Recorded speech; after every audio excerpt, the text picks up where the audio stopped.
Assalamualaikum warahmatullahi wabarakatuh. Sahabat dimanapun Anda berada, Alhamdulillah hari ini masih di serial kegiatan kunjungan ke Nusa Tenggara Timur, bertemu dengan dai-dai pejuang NTT, dan Alhamdulillah seperti yang sahabat lihat, hari ini kita sudah bertemu dengan salah satu tokoh masyarakat pemerintahan, yaitu Kepala Desa Pak Sumardi. Desa Siru, Ustaz, ya? Iya. Desa Siru, Kabupaten Manggarai Barat, Provinsi Nusa Tenggara Timur. Pak Sumardi atau Ustadz Sumardi. Assalamualaikum, Ustadz. Salam. Alhamdulillah senang bisa bersilaturahmi pada kesempatan kali ini, Ustadz.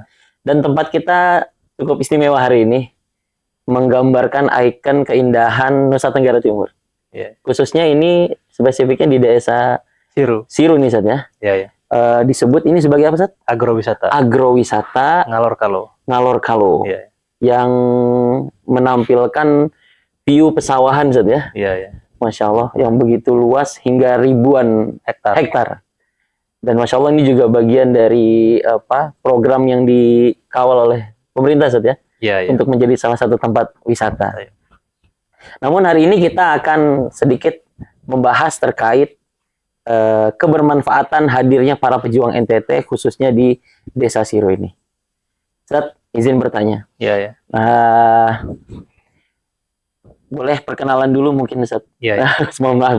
Perkenalan dulu perkenalan dulu lebih dalam mungkin terkait Ustaz, aktivitas dan juga secara spesifik aktivitas, dan juga mungkin sedikit pengenalan terkait Desa Siru dengan dusun-dusunnya, Ustaz. Iya, ada terbagi menjadi berapa? Silakan, Ustaz. Iya, bismillahirrahmanirrahim. Assalamualaikum warahmatullahi wabarakatuh. Waalaikumsalam. Nama saya Sumardi, Kepala Desa Siru, Kecamatan Lembor, Kabupaten Manggarai Barat, Nusa Tenggara Timur. Jadi Desa Siru ini terdiri dari 6 dusun. 6 dusun. 6 dusun, kemudian penduduknya hampir 2.000-an lebih, dengan jumlah kepala keluarga 500-an lebih. Ya Allah. Yang kita kunjungi tadi di Kolong itu sekitar 70-an kata, Ustaz, ya? Itu dusun Kolong, kemudian ada dusun Pocon Doang, yang mana kampung itulah yang sudah dikunjungi kemarin, Kampung Copa dengan Kampung Siru. Kemudian juga ada namanya dusun Pongtopak. Kemudian ada dusun Batu Lendo, ada dusun Ngalor Kalo. Nah ini masuk di dusun Ngalor Kalo, dan terakhir ada dusun Wongkol Kampas. Masya Allah. Hingga Desa Siru itu terdiri dari 6 dusun tadi. 6 dusun, ya. Total seluruh masyarakatnya 2.000-an lah ya penduduknya, ya. Boleh sedikit digambarkan, Sat, kondisi masyarakat yang ada di sini, Sat? Iya. Masyarakat kita sebetulnya sebagian besar adalah mata pencariannya adalah petani dan peternak. Kemudian 94% itu beragama Islam. Berapa persen, Sat? 94%. Oh, cukup besar ya, 94%. Kemudian petaninya jadi bagi dua, ada petani ladang, ada juga petani sawah. Iya. Insya Allah. Jadi mayoritas memang Muslim, dan juga pencarian mereka bertani, Sat, ya. Bertani, baik ya. Di sawah maupun di ladang. Ya, Insya Allah. Iya, Alhamdulillah. Boleh mungkin sedikit ceritakan, Ustaz, sebagai tokoh masyarakat pemerintahan di sini, pastinya program yang kami canangkan sejak tahun 2016 itu, ya. Pasti Ustaz juga sudah ketahui, Ustaz. Mungkin boleh ceritakan sedikit apa yang Ustaz ketahui tentang program penyebaran dai ke NTT ini, Ustaz.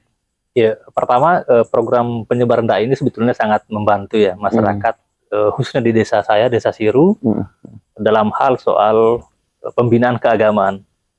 Karena bisa jadi orang di sini itu tidak mengetahui agama itu bukan karena tidak ada kemauan dan keinginan untuk belajar agama, tetapi juga karena memang tidak ada yang mengajarkannya. Nah, dengan kehadiran dai ini saya kira kita sangat berterima kasih membantu masyarakat kita untuk kemudian bagaimana anak-anak itu dikader dan dididik untuk menjadi para penghafal Quran, anak-anak yang bisa mengetahui agama dan lain sebagainya. Dan alhamdulillah dengan kehadiran Ustadz Fadli di Desa Siru sudah terbangun pesantren. Ini adalah cikal bakal dari program dari pejuang NTT tahun 2016. Dan beliau adalah yang pertama kali datang ke NTT, dan saya sendiri yang menjemput beliau di Labuan Bajo. Dulu itu ada 3 orang mereka. Betul, betul. Itu angkatan saya semua kebetulan. Alhamdulillah. Di An-Nuaimi itu. Alhamdulillah Ustaz Fadli termasuk yang paling betah.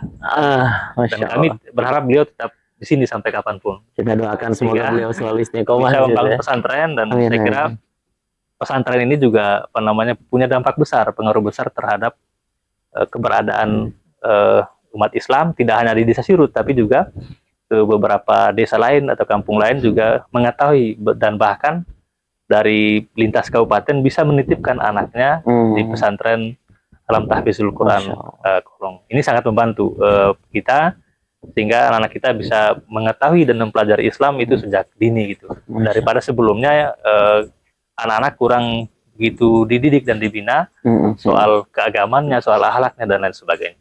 Masya Allah. Artinya memang hadirnya beliau cukup mewarnai apa namanya, khazanah keilmuan keislaman yang ada di desa ini berarti Ustaz ya? Iya, cukup berpengaruh.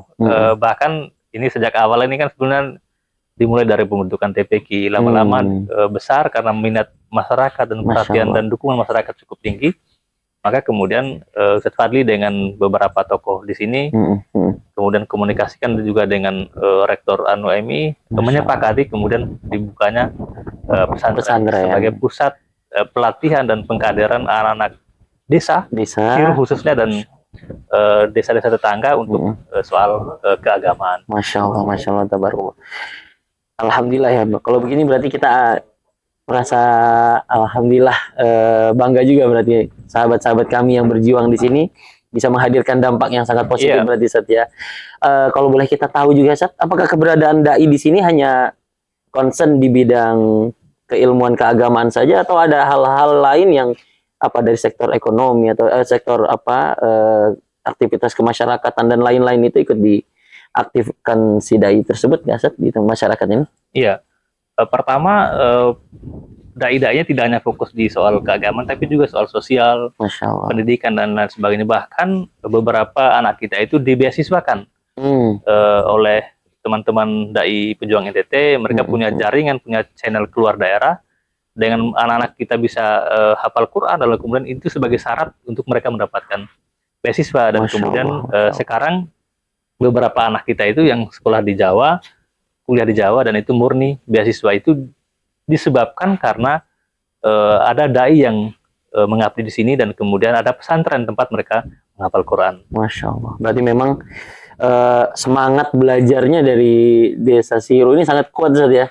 Bukan seperti yang saya sampaikan tadi, bukan karena mereka tidak mau, tapi karena mungkin belum ada dainya ya. Dan terbukti ketika sudah ada dai, semangat mereka akhirnya bisa tersampaikan, dan Masya Allah akhirnya bisa ikut mencetak generasi-generasi yang hafal Quran, bahkan bisa mendalami ilmu agama yang kedepannya mungkin bisa menjadi kembali bagian dari pejuang NTT itu sendiri saja.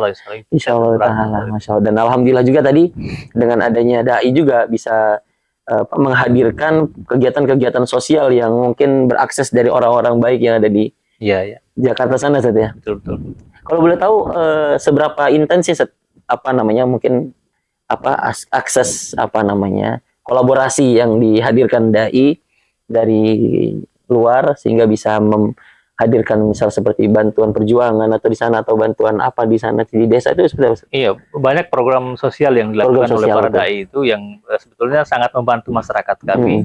Tentu kita berharap bahwa kegiatan-kegiatan seperti ini bisa diteruskan, baik itu dai-nya maupun kegiatan-kegiatan sosial lainnya.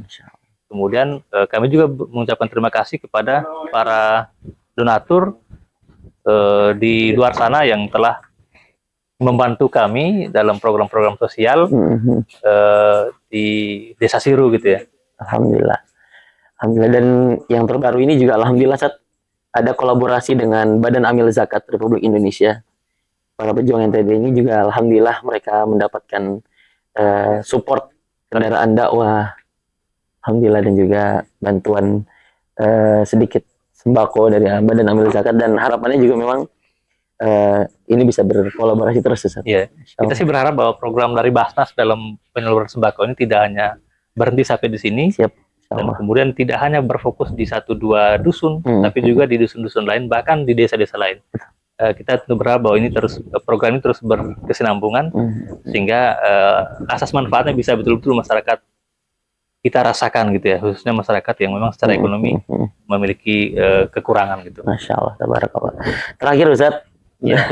Di tengah waktu kegiatan Ustadz yang mungkin sedang berjalan ini, mungkin sedikit harapan untuk sahabat-sahabat di luar sana, Ustadz, baik dari aspek kedaian ataupun dari sisi kegiatan sosial yang mungkin bisa dikolaborasikan, Ustaz. Ya, pertama kita sih tentu berharap bahwa program penyaluran dan pengiriman dai ke daerah-daerah pedalaman seperti ini akan terus dilanjutkan. Ini akan membantu kita dalam soal bagaimana masyarakat kita memahami agama. Kemudian yang kedua, program-program sosial yang sudah dilaksanakan ini juga tidak berhenti sampai di sini, tapi juga akan terus dilanjutkan di masa-masa yang akan datang sehingga masyarakat kita khususnya Desa Siru bisa merasakan manfaatnya lah. Amin. Apa yang menjadi bantuan dari pejuang NTT, pejuang NTT maupun mitranya yang ada di Jakarta dan lain sebagainya. Alhamdulillah, semoga dengan hadirnya podcast ini bisa menyampaikan aspirasi dan juga menjadi motivasi juga untuk kita semua yang ada di luar sana untuk ikut menciarkan program penyebaran dai dan juga mungkin berkolaborasi untuk sama-sama membangun negeri yang ada di pelosok khususnya di daerah NTT ini. Jazakallah khairan Ustaz Sumardi, sekali lagi atas waktunya. Semoga nanti kita bisa bertemu di lain kesempatan. Amin. Jazakallah khairan, mungkin itu aja Ustaz. Sekali lagi terima kasih atas waktunya, dan untuk seluruh sahabat dimanapun Anda berada, kami ucapkan sekali lagi terima kasih banyak sudah menonton serial Safari Dakwah kami yang ada di Nusa Tenggara Timur ini. Sampai ketemu di episode selanjutnya. Barakallahu fikum. Assalamualaikum warahmatullahi wabarakatuh. Waalaikumsalam warahmatullahi wabarakatuh.